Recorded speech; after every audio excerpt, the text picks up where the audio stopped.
Good morning, everybody, and welcome to the highlight of human civilization. It's called Coffee with Scott Adams. There's never been a better time.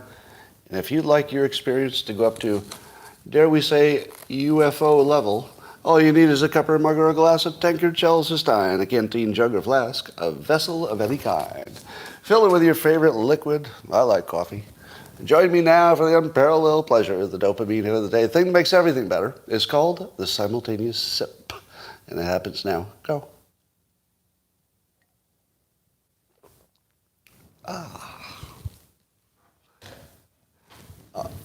I feel like the right word to say, if you just ate or drank something delicious, why do I feel like the right thing to say would be burismo?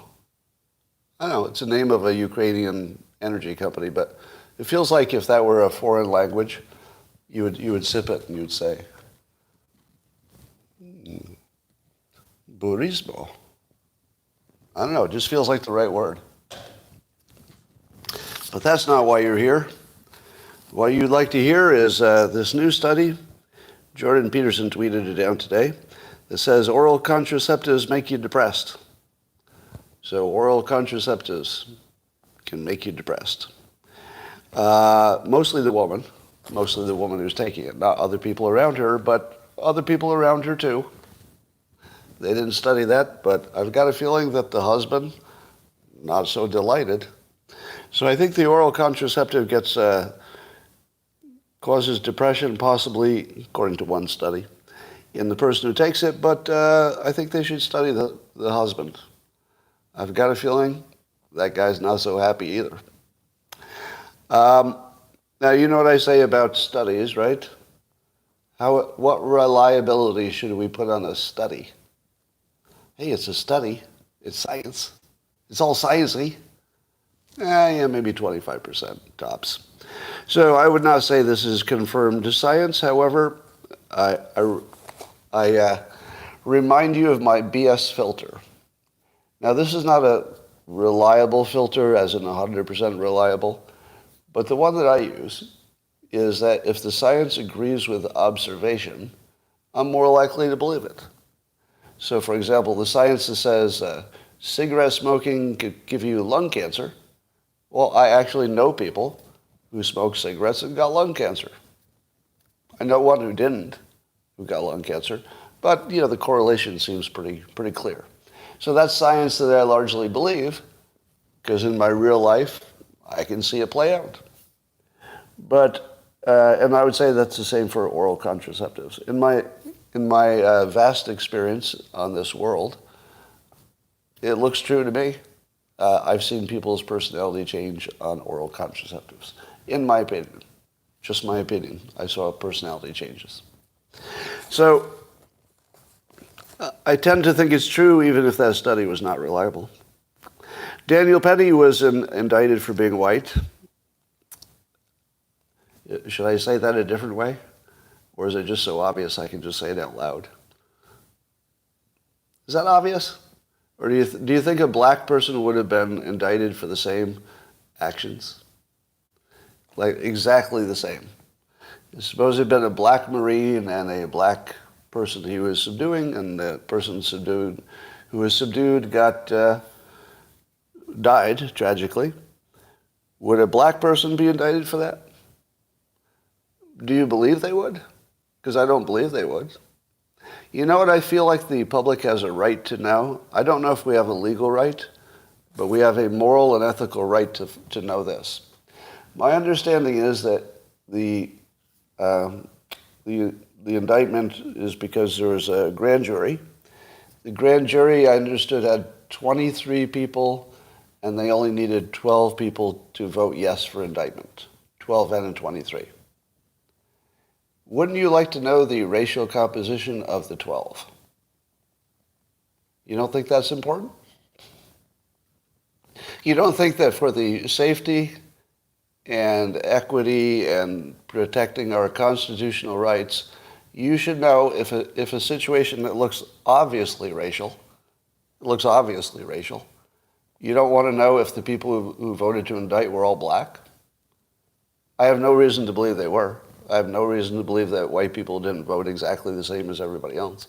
I have no reason to believe it, except that it's kind of suspicious that he got indicted. So under those circumstances, in our highly charged racial environment, I believe the public, and I believe that Daniel Penny, has a right to know the racial construct of the people who voted against him. If he got 12 black votes and no non-black votes, what would you feel about the indictment?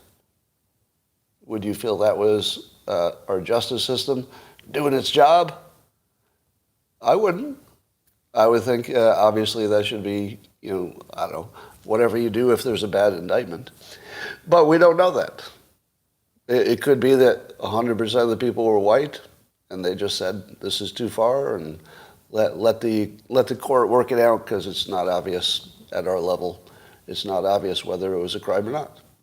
But they want to look into it. So I'm not saying I know what happened there. I'm saying that not knowing is wrong. Under our current climate, Daniel Penny has an absolute moral right, probably not a legal right, but he has an absolute moral right to know the composition of the people who voted for his indictment. Does anybody disagree with that? Again, I don't think it's legal. Probably, those people are shielded in some way. But absolute moral right to that information. All right. So Shifty Schiff escaped his censure, and apparently the censure had attached to it a $16 million fine for his lying to Congress and the country about various things. And I guess 20 Republicans joined the Democrats voting against it, and that was enough to kill it. Now, what do you think about the 20 Republicans who voted against censuring Schiff? What do you think of those 20 Republicans? Somebody says good job. Somebody says jerks. Somebody says uniparty, traitor. Not Republicans. They're not really Republicans, name only. Cowards, rhinos, bastards, disgusting, fuckers. That's all the things you're saying in your comments. I'm just reading them. Gutless. All right, well, I backed the 20. I backed the 20 that voted against it. So let that settle in a little bit. So I'm on the side of the gutless traitors on this one. And the reason is that it wasn't a precedent that you want. You don't want Congress fining each other $16 million. You don't want that. Now, if this had been just a clean censure that just said, hey, you lied to us and that's bad and we want to put it on record, fine. A clean censure, yeah. But do you really want your Congress people to be fining each other amounts of money that destroy them? No. I do not want that precedent. I thought I saw Thomas Massie say he'd vote against it, but then I didn't see him on the list of 20. So I don't know what happened there. But no, that's too far. The reason that Republicans have, in my opinion, let's say, a more respected brand. That's just my opinion. But I think the Republicans have a more respected brand because sometimes they will vote against their political interest to vote for what they think is right. This looked like an example of 20 people whose moral and ethical standard did not allow them to play what looked like pure politics. I was actually going to ask for the names of the 20 who voted against it so that I could give them some credit. So I could give them a little pat on the back and say, that's what I want. That's exactly what I want. What you did is exactly what I want. That's some governing there. Because just going along with their own team is not anything I want. I really don't want the Republicans who all line up against Republicans, just line up. I like a little fight. I like some people who will go against the grain. Robert, in all capitals, says, Scott is so wrong, no accountability. Do you want Congress to be able to vote fines against the minority? Is that what you want? Just say that you want that. Don't say you disagree with me. Say you want the outcome. So it's not about me. Take me out of it. Just take my personality out of this. How many of you want the outcome where the party in charge will be fining the other party for stuff they don't like. Fining them. Well, some of you are saying yes, that you would like a world in which the ones in charge get to punish the ones who are not in charge for whatever they want, as long as they have the votes. That's the world you want. Some people say yes. I will accept your yes. I would point out that that would be the destruction of the republic. Is that not obvious to you? Is it not obvious that would be the end of the republic? Okay, well, if you don't see it, you don't see it. Let's go to the next story. Well, Tom Fitton's getting some heat today on Twitter. This story is so funny, I'm not sure I believe it. All right, so here's the gist of the story. That Tom Fitton, who is the head of, what's the name of his organization? Judicial Watch, right? Judicial Watch? No, although he's the head of Judicial Watch, he's not himself a lawyer. Now, I made the mistake once of referring to him as a lawyer in some social media context, and he corrected me. Right? Tom Fitton corrected me. He said, "Oh, I'm not a lawyer. I just run this organization." So, it's not like he's pretending to be a lawyer. So that's the first thing you need to know. Tom Fitton is telling you he's not a lawyer. Right? He's saying that publicly. I'm not a lawyer. So if you didn't know that, then that's sort of on you because he's transparent about it. However, the story says that he was giving Trump some advice at some point about his secret documents and believed that the Clinton sock drawer precedent, which is where Clinton took stuff, and in the end, some confidential tapes that he had, recordings, and in the end, it was decided that the act of simply taking them was enough to classify them as personal, and therefore there was no legal jeopardy. So that seems like the same precedent. Well, the act of taking them makes them personal by definition, according to that precedent. End of the story. Now, Tom Fitton is getting all kinds of shit for what they think is bad legal advice from somebody who's not a lawyer. Do you see it that way? Do you see that the sock drawer case is bad legal advice? Well, I think the bad legal advice was that because he had the right to the documents, that he should resist giving them back. I think it's the resisting giving back that is the real problem. So I saw I looked at some MSNBC crap today to see what they were saying about the sock drawer defense. Do you know what they say about the sock drawer defense? Which to me looks, in my non-lawyer brain, looks airtight. To me, that looks like the beginning and the end of the whole conversation. But I'm not a lawyer, right? And as Alan Dershowitz points out, the Espionage Act has to be read in coordination with the Presidential Records Act. In other words, you can't look at either of them individually. You have to look at them as a entangled pair. Now, does your legal experience allow you to look at those things as a tangled pair? Can you do that? That's a little bit outside of my, my sweet spot. I mean, I can guess what something will happen with one simple situation. Sock drawer, yes, no. I mean, I feel like I can take a guess on that. Maybe a wrong guess, but I can take a guess. But I can't even take a guess on an entangled, two-part, detailed, historical precedents. I mean, I don't know how you'd untangle all that stuff. But here's what the Democrats say about the sock drawer defense. Let's talk about something else. Would you like to see that impression again? All right, it goes like this. What do you think about the Clinton sock drawer defense? Talk about something else. How about the obstruction? It's the obstruction. No, we're not even going to talk about the sock drawer. Sock drawer? What's this got to do with a sock drawer? There's no socks in the story.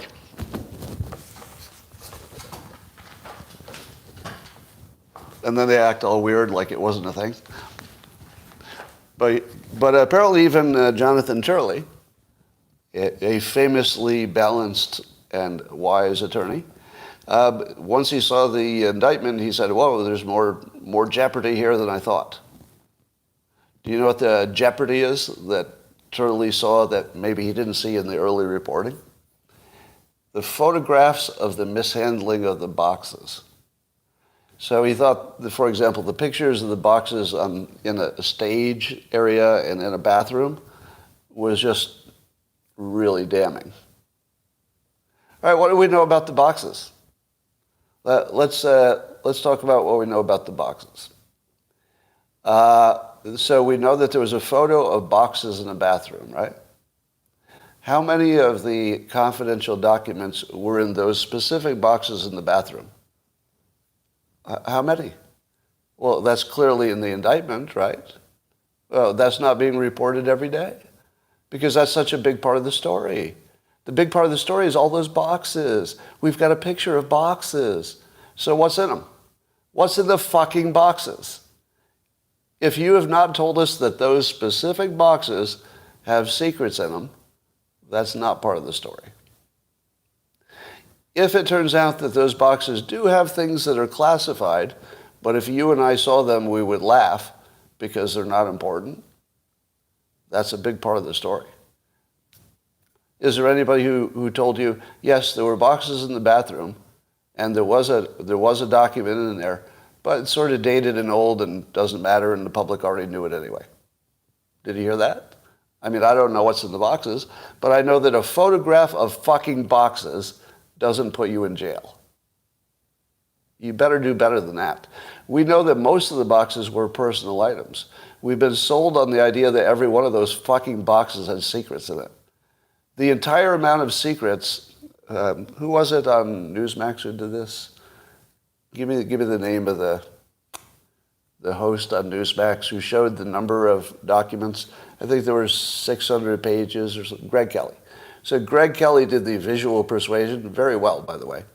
So he showed you one box, and then he showed what it would look like to have 600 pages of documents in one box. It was this tall, right? This tall in one box would be the total contents of all. Now, if you assume that some of these secrets were spread across different boxes because nobody really was paying attention, right? There wasn't any order to it. They were just in different boxes. Then how easily could Trump have looked through all those boxes to give them back the stuff that they wanted versus the stuff that he knew was his private stuff? I don't see any scenario where anybody could get Trump to sit down and look through his own boxes. There were just too many of them.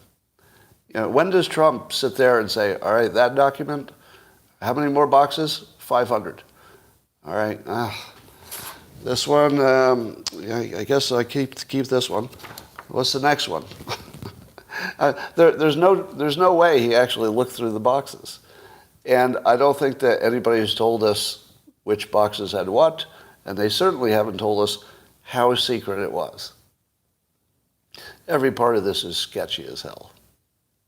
You don't think there was any part of the conversation where somebody said, these boxes, maybe they need to be locked up, but these other boxes, you could just put them in that bathroom because there's nothing in them important? I feel like somebody probably at least asked the question, do these boxes have any secrets in them, right? Because I think didn't they treat some of the boxes differently? Some of them were treated like they needed to be stored somewhere, right? But maybe the storage came after the DOJ got involved. So here's what I saw. I saw, at least according to the Clinton SOC precedent, that President Trump had illegal access to everything he took with him by the process of taking it with him, right? The process of removing them turned it personal, according to precedent, and therefore that's not the legal jeopardy. The legal jeopardy, and Turley suggests this as well, is how he handled things after the records were asked back. Now let me put this in context. The thing that Trump did, as far as I can tell, with my limited legal knowledge, looked legal to me because of the precedent.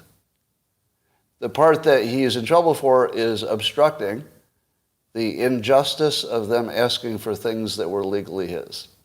Now, is it justice to ask you to give somebody to say, give me your stuff that is legally yours? Is that justice? Or is that, sounds like injustice to me. Seems like the very definition of an injustice is taking somebody's private property from them. So Trump is literally at risk of going to jail for obstructing injustice. Am I wrong? The thing he obstructed was not justice, because he believed he owned those documents, and I would say that he's probably right. But the obstructing was obstructing not justice, but injustice. They were trying to take his stuff, according to him. So he could actually go to jail for obstructing injustice. And we're just going to watch that happen? All right, I'm going to say it again. Trump's not going to jail. Not over anything that we've heard about so far. I mean, if there's something we don't know about, that's different. But he's not going to jail. And when I say that, I don't mean that as a prediction. You understand that, right? That's not a prediction. It's also a prediction. But I'm just telling you the country's not going to let him go to jail for this. It's just not going to happen. So if there's anybody on the Democrat side who thinks they can get away with this, putting him in jail for obstructing injustice, you've got a surprise coming. I don't know what that surprise will look like, but I wouldn't want to be living in this country when it happens. PJ says, Scott is quite the spin doctor. You know what people say when I'm right? Stop spinning. You're spinning. Do you know what people say when I'm wrong? Oh, here's why you're wrong, and let me show you the link that proves you're wrong. But what do they say when I'm right about everything? That I'm a troll? Is that right, PJ? So please continue saying those things you're saying. They feel good. All right. Twitter account Kanakoa the Great, who I often recommend you should be following, is one of many people talking about there's some document that came out about the vaccinations. I think was it a Pfizer document? And the alleged story, and my take on this is I don't believe the story. All right. So there's something wrong with the story, but I don't know what it is. But I'm not believing this story at all. That there's some document that shows Pfizer shot was like massively dangerous across all of your organs, and everything from your eyesight to your guts would fall out, and every part of your body would be damaged, and there were like over 1 million cases of this, and they knew it before they put them out, and the FDA continues to criminally label these safe, says Kaneko the Great, etc. Now, because I know at least 25% of you are not going to understand what I say next, I'm going to try to be as clear as possible. 75% of you will get it right away. 25% of you are going to go, whoa, whoa, whoa. All right, you ready? 25% of you, get ready to flip out. See if you can understand this nuance. Independent from the question of whether the vaccinations are safe or unsafe, in other words, that's not my topic. I'm not going to tell you that the vaccinations are safe or unsafe. That's not my topic. So when you comment on that, you'll be on the wrong topic, because you're going to comment on that. Go ahead. Scott says the vaccinations are safe. Go ahead. 25% of the idiots, you just need to get it out of your fucking system. Just get it out of your system. By the way, I was up all last night with food poisoning, so I'm not in a good mood.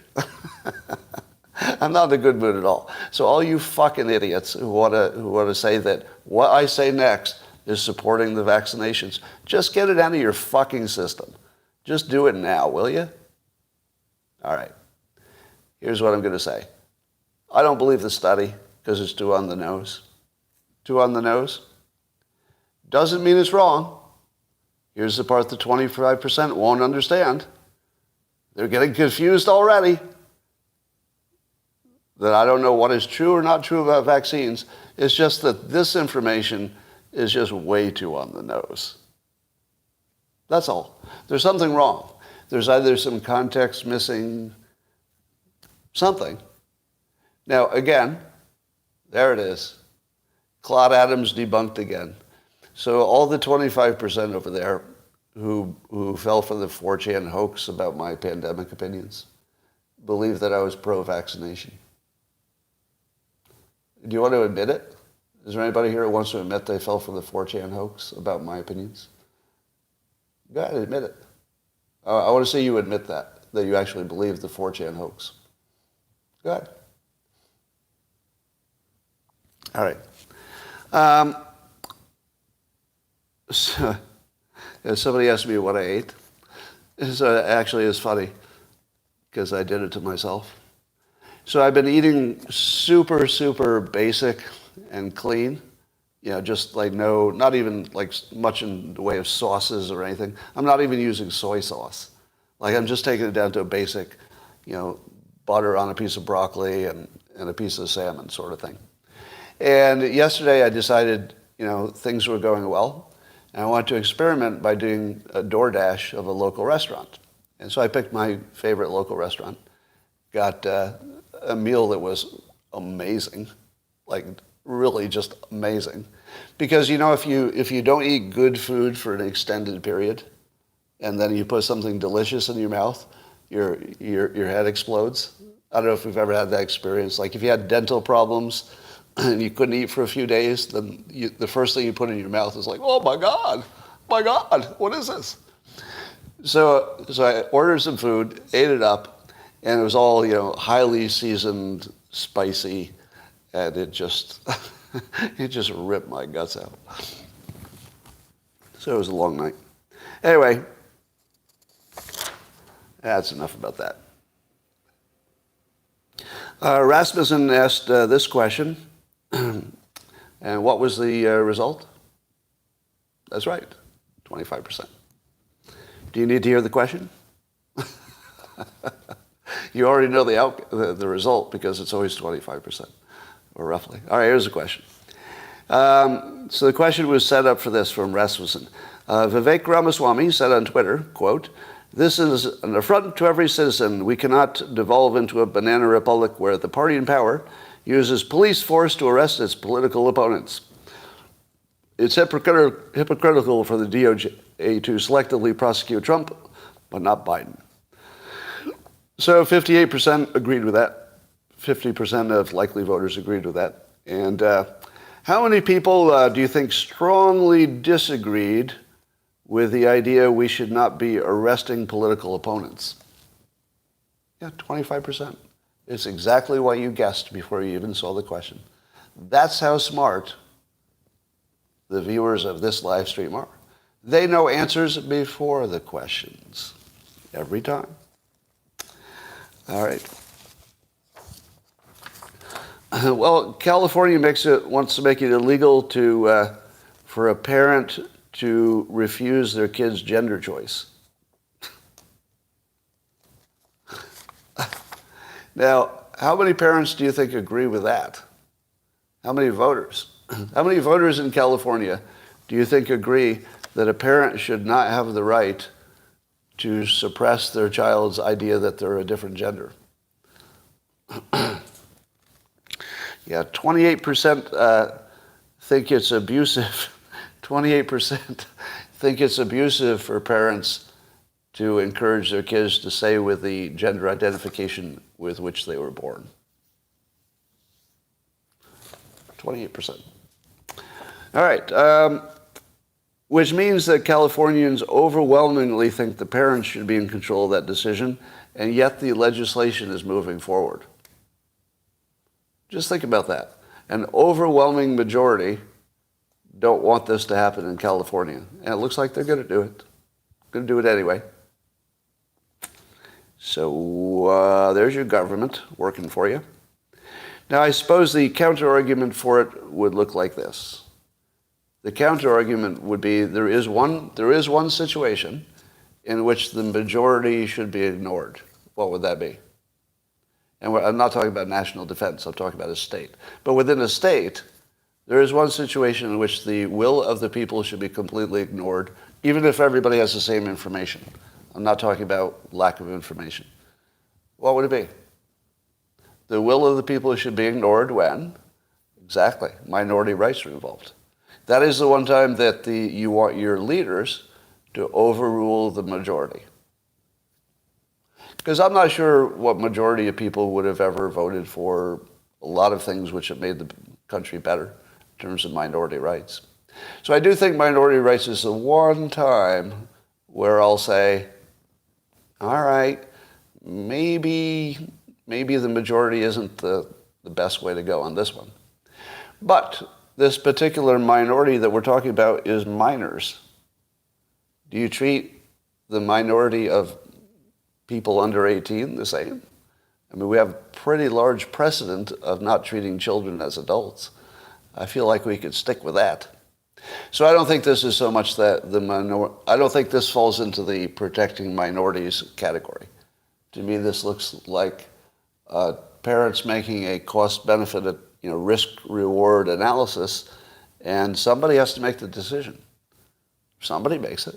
Does the state make it, or the parents make it, or does the child make it? Having the state make it seems dumb. Having the child make it seems dumb. The parents could get it wrong, but I think they have an unrestricted, or should have an unrestricted right to make those decisions. Because the health of their child, I don't see what's more important than that for a parental right. All right.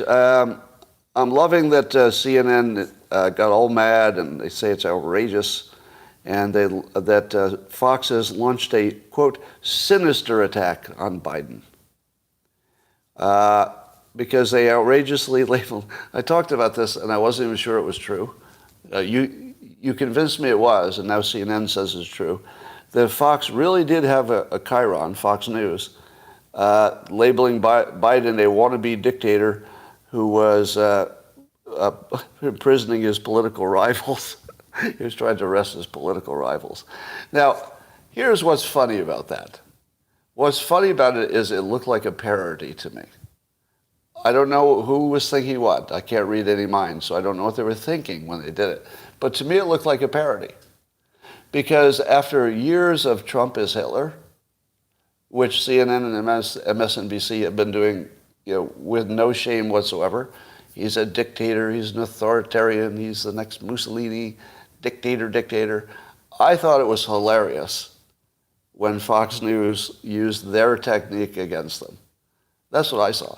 I saw them just using the CNN, MSNBC technique because it was funny. So I'd love to talk to the producer or get a quote from the producer who put it up there. I think it's the producer who puts the chyrons up. I would love to hear, did you just think that was funny? Like, was that a parody? Because if it was a parody, thumbs up. Thumbs up. You nailed it. If it wasn't a parody, then, I think there's a discussion to be had there with management. The management might not have been too happy about that. But if he meant it as a joke, it was a really good one. It was like first rate. Like I'm so in favor of that, Chiron. But of course, it wasn't technically accurate.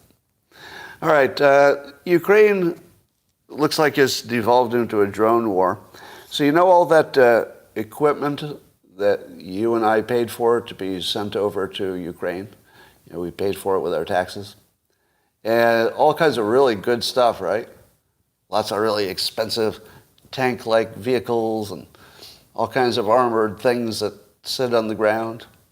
Well, it turns out that the Russians had a few more suicide drones than we thought, these kamikaze Lancet drones, and they're just picking them all off. Apparently, if you can see them from the air, they're dead. And that's pretty much the whole story. And they can see all of them from the air. So it looks like we're going to run into some kind of a tie in which both sides have no big equipment left. Because both sides are going to take out all the big equipment on the other side. As long as neither of them can break through the lines, which looks like it's kind of stable at the moment, they're just going to be sending, drones and artillery and stuff to pick off the big assets. We're about 6 months away from neither side having any big military assets. Nothing. It'll just be people with guns running toward each other. It's going to be medieval. There'll be nothing left.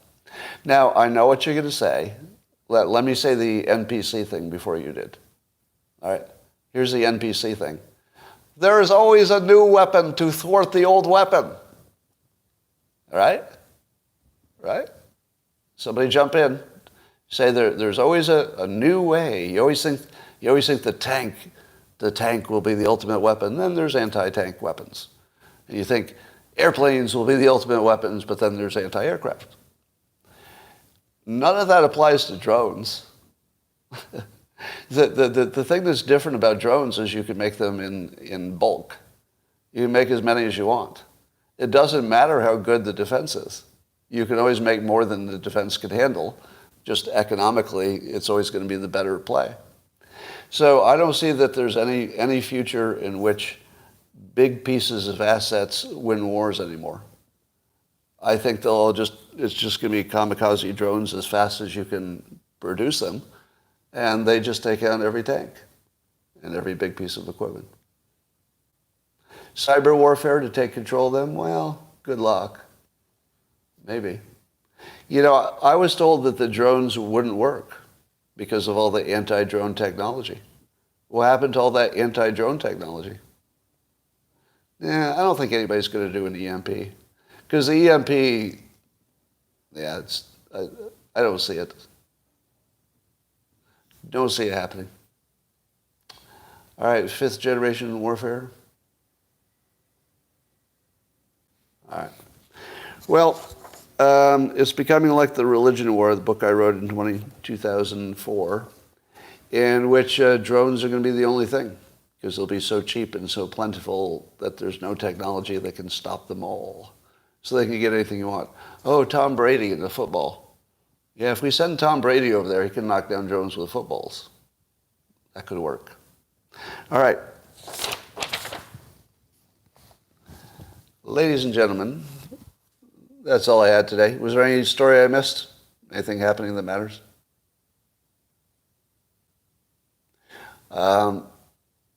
What stock should you buy for the drone boom? Well, it's probably too late for that. Did you hear me supporting Schiff? Did anybody hear me supporting Schiff? Is that what you heard? That's what you heard. You're being silly. Don't be silly. I don't think there's anybody I support less than Schiff. No, James says, no, you do support Schiff. You do. Really, because I support not destroying the Republic. That's exactly the same. Exactly the same? Are you joking? Hotep Jesus has been on fire lately. I have to catch up with whatever he's doing there. I am cranky. Sorry, I didn't get any sleep last night. I'm surprised I got all the way through this. I believe you suggested he could be charged with a death penalty. Exactly. I'm still in favor of the death penalty for Schiff. I think the death penalty is appropriate for what he did, because that was literally trying to overthrow a government. If you're trying to overthrow a government by lying, I don't know. Looks like a death penalty situation to me. Did I redeem myself because I said he should be charged with a death penalty? Like you couldn't handle that nuance, could you? 25% who couldn't handle it. The Burisma bookkeeper had a mysterious death, according to Giuliani. Well, I think if you add according to Giuliani to any statement of fact, we have a problem. Am I right? I don't think you're making your point by adding according to Giuliani. That's not helping you at all. All right.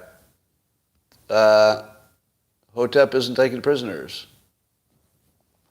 You had a bad idea on the grand jury and knowing the racial makeup. But what makes it a bad take? The worst comment is that's a bad take. That's a comment you should never make. because you're just wasting everybody's time. Just say what the problem is. You can say what the problem is. You have all these words. You can put them in a sentence and stuff. Just say the problem. Have I ever shied away from arguing the facts? You can just use facts. It's fine. Don't be afraid. All right.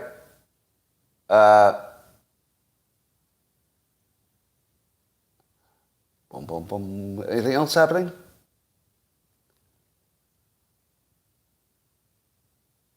DMV records. What about that? You'd want to know how many white women were on the grand jury.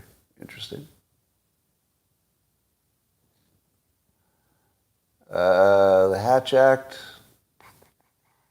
I forget which story that was. What was the... Well, thanks, King Neptune. Talk stock market. All right, let me talk stock market. How are we doing today? Up again. Holy cow. Do you mind if I beat myself up for selling my Apple stock too soon? But everything else looks up, so that's good. Ulta came back after being dumped on for all the shoplifting. All right, here's my take on the stock market. Where else are you going to put your money?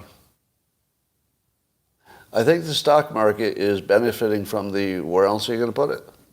If you keep it in cash, inflation eats you up. If you put it in companies, in theory, the companies can raise their prices if they need to, and so they should keep up with inflation over time. So if you're trying to avoid inflation, you're probably going to, keep your house and not sell it, because your house will inflate, and so you can stick with things that way. So what we have is a lack of alternatives. And I think the lack of alternatives supports the stock market. But I wouldn't buy anything with a high multiple. I mean, just in general, I wouldn't buy anything with a high multiple. Although I have, but in special cases. What about real estate? Well, there's supposed to be a commercial real estate collapse that's coming, which should affect the banks. But for some reason, we talked about it a lot, and then we stopped talking about it. I don't know why. Because if it's as big a problem as it looks, we should be only talking about it. Like there wouldn't be any other problem. It's the biggest of all big problems if it takes out the banks. But I just wonder if we know anything about anything anymore in terms of economics. The experts have done such a bad job of predicting that it feels like predicting is just nonsense now. How many of you predicted, besides me, now by the way, can I get a fact check on this? I believe I was one of the first, there had to be others, but I think I was one of the first people to say in public that the economy would not go into a deep recession. And that if there was one at all, it would be a glancing recession and probably not one at all, right? Now, was I exactly right? So far. I would say I had the most accurate, there may have been other people who said the same thing, but I didn't hear them. Yeah. But well before we knew what would happen, I said minor recession or none at all. That's what we got. That's exactly what we got. I of course, like everybody said, there would be inflation, but I was a little less certain that we knew that would end us. I didn't think it would necessarily take us out. I thought we'd figure out some way to work through it. So far we're working through the inflation, I would say. It is dropping slowly, but if it's dropping at all, you're probably going to be fine. Remember I told you that jobs were the one thing to watch. Watch the jobs. If you get the jobs right, usually everything else can, work its way out and adjust. But lack of jobs is just a killer. That one you don't get over too easily. And our jobs stayed good, surprisingly good. And that's probably why we avoided a recession. So I would look at my predictions. So here's what I think about the stock market. I think the stock market will just be an average good stock market because things are returning from pandemic levels. We're working through the inflation. Jobs are staying good. We're repatriating some stuff from China, but that's not the biggest thing that's happening. If you were to look at what's happening, there's a whole lot of good stuff happening. Yeah, a whole lot of good stuff happening. So I would expect that the stock market is a reasonably good place to have money if you're going to keep it there for 5 years or more. But that's always the case. If economists could predict anything, they'd be billionaires. And some are. Some are. That's how Soros made his money, by predicting what would happen next. That's how Warren Buffett made his billions, by knowing what would happen. Yeah. Did that sound like I was supporting Soros? It's a weird day today. I don't know what that's all about. All right. Video, Biden says he will build railroad across the Indian Ocean. What? Biden says he wants to build a railroad across the Indian Ocean? That can't be real. Is that real? That doesn't sound real. Did you watch the jobs? So there was some jobs news today, right? The jobs underperformed. Is that right? There was some job news today. But it didn't look like it was such a big change from prediction that it matters. From the Pacific Ocean to the Indian Ocean. What? Is he trying to, he misspoke, okay. Yeah, short-term T-bills, 5%. Sure. I mean, if you want your money right away. But for your investing money, I'm not sure you want it there.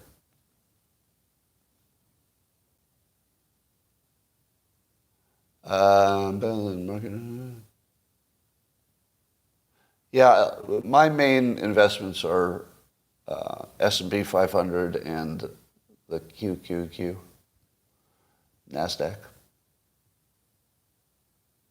It's hard to get a job in app support now. Because of AI?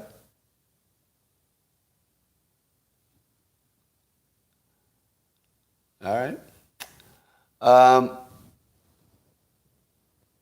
Give up, dude. He won't go back. Claims to be open to feedback. There's probably just some comments that I didn't see go by. Of course I'm open to feedback. What is it you're trying to tell me that I missed?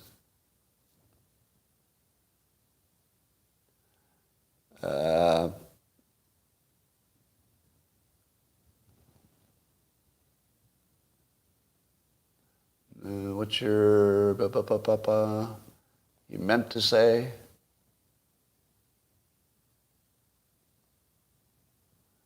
Never answered your question. All right, well, I don't see what it is you were complaining about. All right. Daniel Penny. How many of you think Daniel Penny should have been indicted? Is there anybody here who thinks he should have been indicted? Right. None of you think this is anything but a racial outcome, right? It's just racism. That's what it looks to me like, just racism. Which I can say out loud, but some of you cannot. I tell you, this free speech thing is working out great for me. I'm liking it a lot. So I understand the Dilbert Reborn comic didn't publish this morning on Locals, but I will fix that as well as on Twitter.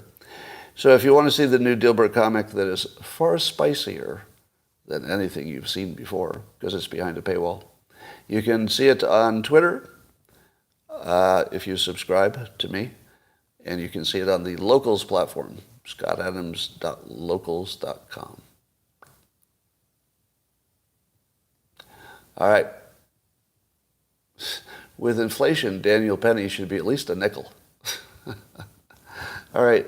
I approve of that dad joke. By now, Daniel Penny is worth at least a nickel. And 50 cents, is worth 10 cents. How about going live on Twitter? I don't even know how you do that. No, I don't think Turley has turned. He just saw a bunch of photographs of boxes that were alarming. And Spaces. What would I do on Spaces? Just more of this? Just once, don't you want to see the family of the deceased say, yeah, I have to admit he had it coming? Like, just once, don't you want to see that? Like, yeah, it's a tragedy, but honestly, the way he was acting, totally understand. I guess that's hard to do if it's your own family. All right, YouTube, I'm going to say bye for now. I'm going to see you tomorrow. Best live stream you've seen this morning. No doubt about it.